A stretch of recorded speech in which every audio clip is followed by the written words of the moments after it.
کہ یقین پیدا ہوتا ہے تجربے سے. جب تک آپ کا ذاتی تجربہ نہ ہو یقین پیدا نہیں ہوگا. محض شنید چاہے ہزاروں آدمی آپ کو بتا رہے ہوں ایسا ہے ایسا ہے ایسا ہے ایسا ہے. میں مثال دیا کرتا ہوں نا کہ اگر کسی شخص نے چینی کبھی نہیں چکھی اور ہزاروں آدمی کہہ رہے ہیں وہ میٹھی ہوتی ہے میٹھی ہوتی ہے میٹھی ہوتی ہے، تو آپ ساری دلیل جو ہے اس کے لیے ہو جائے گی. آخر کیا ضرورت پڑی انہیں جھوٹ بولنے کی؟ پھر جھوٹ پر اتنے لوگوں کا جمع ہو جانا محال ہے. یقیناً چیز ہی ہوگی، لیکن ہوگی سے آگے آپ نہیں بڑھ سکتے تاں کہ آپ چینی چکھ لیں. کہیں گے چینی میٹھی ہے، وہ مجھے فارسی کا مصرع یاد آ گیا، لذت ہی بادہ نہ دانی بخدا تا نہ چشی. اس شراب کی لذت تمہیں جان ہی نہیں سکتے تم جب تک کہ خود نہ چکھو. تو چکھنے سے معلوم ہوا کہ میٹھی ہے. یہ صغرا ہوا. علامہ اقبال کے استدلال کا صغرا یہ ہے. کبرا کیا ہے؟ تجربہ صرف ظاہری اور خارجی نہیں ہوتا، تجربہ باطنی بھی ہوتا ہے. یہ ہے انتہائی پیاری بات. یوں سمجھیے کہ آب زر سے لکھے جانے والی بات، سونے میں تولی جانے والی بات.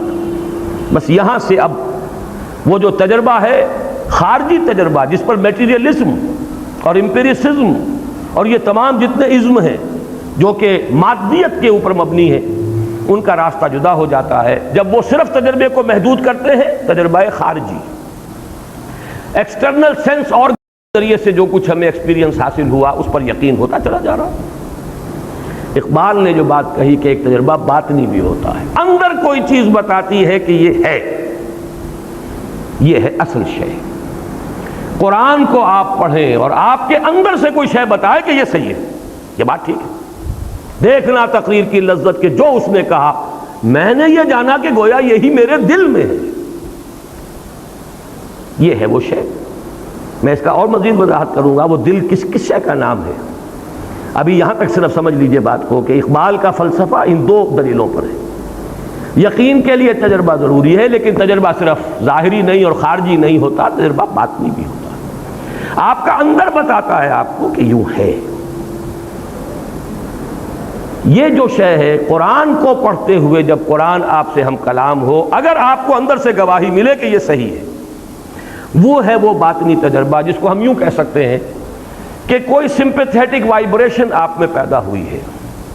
قرآن نے آپ کے شخصیت کے کسی باطنی تار کو چھیڑا ہے. یہ الفاظ زبان پر آئے ہیں تو مجھے ماہر صاحب کا شعر یاد آ گیا. ایسے کچھ تار بھی ہیں ساز حقیقت میں نہاں، چھو سکے گا نہ جنہیں زخم و مضراب حواس. یہ حواس جو ہیں ہمارے جو ایکسٹرنل سینس آرگنز ہیں، بعض حقیقت کے تار ایسے بھی ہیں جن کو یہ حواس نہیں چھو سکتے.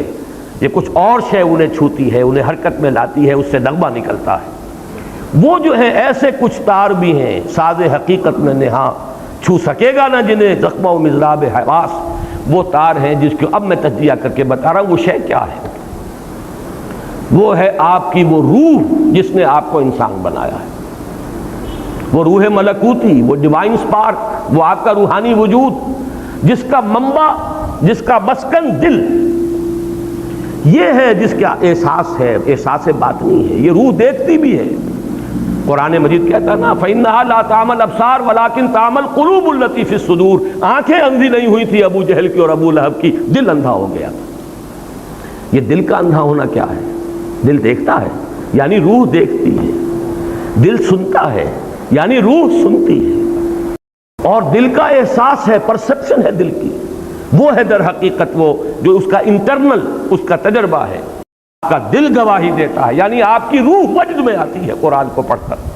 ایک بزرگ ہیں اگی میں، وہ بہت ہی سادہ انداز میں بات کیا کرتے ہیں. بڑی پیاری بات ایک نے کہی کہ قرآن اور ہماری روح یہ ایک ہی گاؤں کے رہنے والے ہیں، پہچانتے ہیں ایک دوسرے کو. روح کہاں سے آئی؟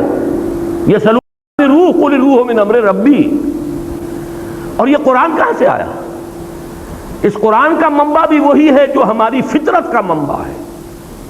فطرت اللہ التی فطر الناس علیہا. وہ روح جو ہم میں پھونکی گئی ہے اس کو اللہ نے کہا ہے من روحی فَإِذَا سَوَّيْتُهُ وَنَفَخْتُ فِيهِ مِن رُوحِي فَقَعُوا لَهُ سَاجِدِينَ. جب میں اس آدم کو تیار کر لوں، تخلیق مکمل کر دوں، نوک پلک سنوار دوں. سورہ ہجر میں بھی یہ آیت آئی ہے انہی الفاظ میں، اور سورہ صاد میں بھی آئی ہے. فَإِذَا سَوَّيْتُهُ وَنَفَخْتُ فِيهِ مِن رُوحِي فَقَعُوا لَهُ سَاجِدِينَ. اپنی روح میں سے پھونک دوں تو گر پڑنا اس کے سامنے سجدے میں. وہ روح ہے ہمارے اندر، اور یہ روح وجد میں آتی ہے. قرآن اس پر نازل ہوتا ہے، وہ وجد میں آتی ہے. یہ وجد ہے وہ کیفیت. اسی کو میں نے چونکہ امام ابن تیمیہ کا نام آج آیا ہے، ان کے ایک شاگرد رشید حافظ ابن قیم رحمہ اللہ، ان کی ایک کتاب ہے الفوائد، چھوٹے چھوٹے شذرات ہیں.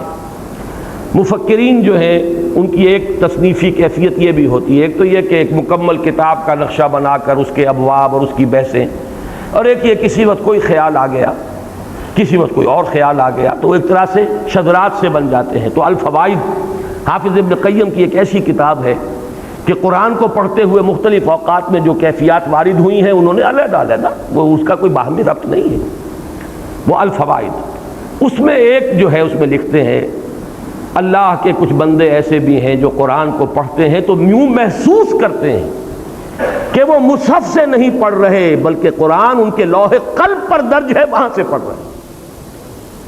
اتنی ہم آہنگی ہوتی ہے ان کے فکر، ان کی سوچ، ان کے احساس، ان کی باطنی کیفیات، ان کی روحانی واردات اس میں، اور جو کچھ قرآن کہہ رہا ہے، اتنی ہم آہنگی ہوتی ہے، ایسی سمپیتھیٹک وائبریشن ہوتی ہے قرآن کو پڑھتے ہوئے کہ پھر ان کو وہ یقین کامل حاصل ہوتا ہے کہ جو میری فطرت کا منبع ہے وہی اس کلام کا منبع ہے. اور فطرت کا منبع کون ہے؟ فطرت اللہ التی فطر الناس علیہا، وہی اس کلام کا متکلم ہے. یہ فینومینن ہے، یہ طریقہ ہے جس سے قرآن اب ایک شعوری ایمان آپ کو عطا کرے گا. یہ ایمان اندھا بہرا نہیں ہوگا، یہ کانشس لیول کے اوپر ہوگا، آپ کے تھاٹ لیول پر ہوگا، آپ کی فکری سطح پر ہوگا. یہ قرآن آپ کی ہستی کے ان اندر کے تار جو ہیں، چھپے ہوئے تار جو حواس کی گرفت سے باہر ہیں، ان کو جنبش میں لائے گا. اس سے وہ نغمہ ملکوتی جو ہے وہ ظاہر ہوگا. اور اسی کو میں نے، جیسا کہ آپ حضرات کے علم میں ہے، سورہ نور کا جو رکوع ہے آیات نور والا، اس کے دروس میں اسی بات کو واضح کیا کہ ایمان جس شے کا نام ہے وہ نور ہے، اور یہ نور دو نوروں سے مل کر وجود میں آتا ہے، دو نوروں کے امتزاج سے. نور علی نور، ایک نور نور فطرت ہے یعنی نور روح جو اندر موجود ہے، ایک نور نور وحی ہے قرآن پاک جو آپ کے سامنے آتا ہے. اگر یہ دونوں چیزوں کی ہم آہنگی ہو جائے، اگر وہ لینگویج بیریئر ہٹ گیا ہو، نیت صاف ہو، طلب ہدایت ہو، اور اب یہ لینگویج بیریئر بھی نہیں ہے، ہم کلامی ہے، مخاطبہ ہے اللہ کے ساتھ اور قرآن کے ساتھ، یا کم سے کم قرآن مجید کو اپنے دل تک پہنچنے کے لیے کوئی راستے میں رکاوٹ آپ نے باقی نہیں چھوڑی ہے، تو اب آپ کو ایسی ہم آہنگی محسوس ہوگی. یہ دونوں نور جمع ہو جائیں گے. نور علی نور یہدی اللہ لنورہ من یشاء ویضرب اللہ الامثال للناس واللہ بکل شیء علیم. یہ ہے اصل راستہ. اللہ تعالیٰ نے حضور پر بھی صلی اللہ علیہ وسلم قرآن نازل فرمایا تو سورہ حدید کی ابھی آیت نمبر 9 ہے غالباً، جہاں جھنجھوڑا گیا مسلمانوں کو، گویا کہ مجھ سے اور آپ سے خطاب ہے. یہ تو آیت نمبر 7 میں ہے. کیا ہو گیا تمہیں مسلمانوں؟ کیوں ایمان پختہ نہیں رکھتے؟ یہ ڈھل مل یقین، یہ شکوک و شبہات والا ایمان، یہ ہوگا والا ایمان، یہ ہے والا ایمان کیوں حاصل نہیں ہو رہا تمہیں؟ وَمَا لَكُمْ لَا تُؤْمِنُونَ بِاللَّهِ وَالرَّسُولُ يَدْعُوكُمْ لِتُؤْمِنُوا بِرَبِّكُمْ وَقَدْ أَخَذَ مِيثَاقَكُمْ إِن كُنتُم مُّؤْمِنِينَ. اس کے بعد فرمایا هُوَ الَّذِي يُنَزِّلُ عَلَىٰ عَبْدِهِ آيَاتٍ بَيِّنَاتٍ لِيُخْرِجَكُم مِّنَ الظُّلُمَاتِ إِلَى النُّورِ وَإِنَّ اللَّهَ بِكُمْ لَرَءُوفٌ رَحِيمٌ. وہی تو ہے اللہ جو اپنے بندے پر صلی اللہ علیہ وسلم یہ آیات بینات نازل فرما رہا ہے تاکہ نکالے تمہیں اندھیروں سے روشنی کی طرف. کفر کا اندھیرا، شرک کا اندھیرا، الحاد کا اندھیرا، مادہ پرستی کا اندھیرا، خواہشات کا اندھیرا، جذبات کا اندھیرا، ان ہزار اندھیروں سے نکال کر نور ایمان میں لانے والی شے آیات بینات ہیں اس قرآن حکیم کی. یہ ہے اصل منبع، یہ ہے سرچشمہ. صحابہ کرام کے دلوں میں بھی حضور نے ایمان اس ذریعے سے پیدا کیا ہے. یتلو علیہم آیاتہ ویزکیہم ویعلمہم الکتاب والحکمہ. باقی اس پر مزید جس کو آپ کہیں گے بونس انہیں حاصل ہوا ہے وہ صحبت محمدی صلی اللہ علیہ وسلم. وہ بونس اب کسی کو حاصل نہیں ہو سکتا. البتہ یہ کلام پاک تو ہے، یہ تو حضور دے کر گئے ہیں. آپ کا جو آخری خطبہ ہے خطبہ حجۃ الوداع، اس کے آخری جملوں میں یہ بھی ہے قد ترکت فیکم ما ان اعتصمتم بہ لن تضلوا ابدا کتاب اللہ. لوگوں دیکھو میں جا رہا ہوں لیکن تمہیں بے یار و مددگار چھوڑ دی ہے میں نے تم میں وہ شے چھوڑ کر جا رہا ہوں، دے کر جا رہا ہوں وہ شے کہ اگر اسے مضبوطی سے تھامے رکھو گے کبھی گمراہ نہیں ہوگے. اور وہ اللہ کی کتاب جس کے بارے میں اس حدیث میں آیا فیہ خبر ما قبلکم و نبأ ما بعدکم و حکم ما بینکم وہو ذکر الحکیم وہو الصراط المستقیم وہو حبل اللہ المتین. اور یہ حدیث ختم ہوتی ہے ان 4 ٹکڑوں پر. من قال بہ صدقہ، جس نے اس قرآن کی بنیاد پر کوئی بات کہی اس نے سچ کہا. من حکم بہ عدل، جس نے اس کی بنیاد پر کوئی فیصلہ کیا اس نے عدل کیا. من عمل بہ اجر، جس نے اس پر عمل کیا اس کا اجر محفوظ.